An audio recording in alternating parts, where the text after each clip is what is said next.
नाही, आदरणीय आमचे सेक्रेटरी वेणुगोपालजी, के.सी. वेणुगोपाल यांच्याकडे मीटिंग झाली. त्या मीटिंगला मी स्वतः आमचे निरीक्षक म्हणून सुनील केदार साहेब, विजय वडेट्टीवार साहेब आणि जे विदर्भाचे प्रभारी म्हणून कुणाल चौधरी हे देखील त्या मीटिंगला होते. त्यात असं ठरलं की 2.5 वर्ष महापौर हा माझ्या गटाचा राहील आणि त्याच्यानंतर 2.5 वर्ष विजूभाऊच्या गटाचा महापौर होईल आणि सुरुवातीला 2.5 वर्ष माझा महापौर राहिल्यानंतर गटनेता जो आहे तो त्यांचा राहील आणि नंतर 2.5 वर्ष गटनेता माझा राहील.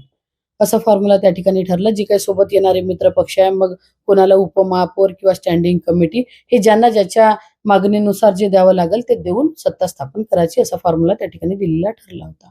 शिवसेनेसोबत असा काही वेगळा होणार आहे का? नाही, शिवसेनेच्या संदर्भात काल आमचे आदरणीय सुनील भाऊ केदार आणि विजय वडेट्टीवार साहेब हे होते. त्यांनी संदीप गिरेला देखील त्या ठिकाणी बोलावलं होतं. त्या चर्चेला मी त्या ठिकाणी नव्हती, कारण मी सर्वस्वी अधिकार हे सुनील केदार साहेब यांना दिले. मी म्हटलं तुम्ही त्या मीटिंगला राहा.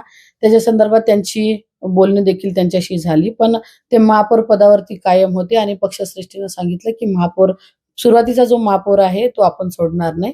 त्याच्यामुळे मग त्याच्यानंतर आता का भूमिका घेते, परत त्यांची आता बैठक आहे. त्या बैठकीत का निर्णय होते त्याची कल्पना मला अजून नाही. तो निर्णय झाला की मी आपल्याला कळवेन. सपोर्ट करा.